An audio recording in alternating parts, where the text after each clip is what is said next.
Hi, my name is Dominic Kalang David with matrix number BK23110177. So I am from APK section 4.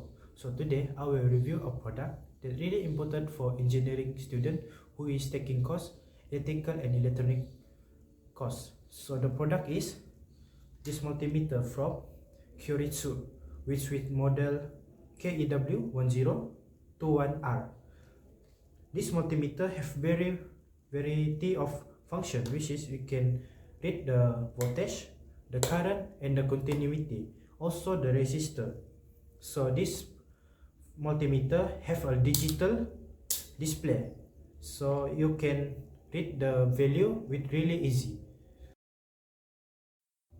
One of function of this multimeter is it can check the continuity.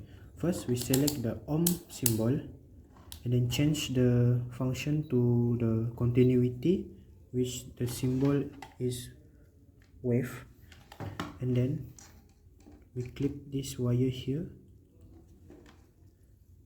and then multimeter will beep. That means the wire is in good condition. So second function of this multimeter is to check the resistor.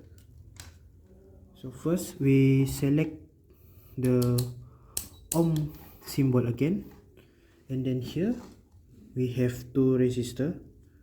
So the first one is, so as we can see here, the value of this resistor is 147 ohm, and then the second resistor is 1 kilo ohm. Okay, so the third function of this multimeter is we can check this battery. First thing we can check is voltage. So first we select the voltage symbol for DC, and then we plot it here, and we can see the value of the voltage of this battery is 12.5 volt.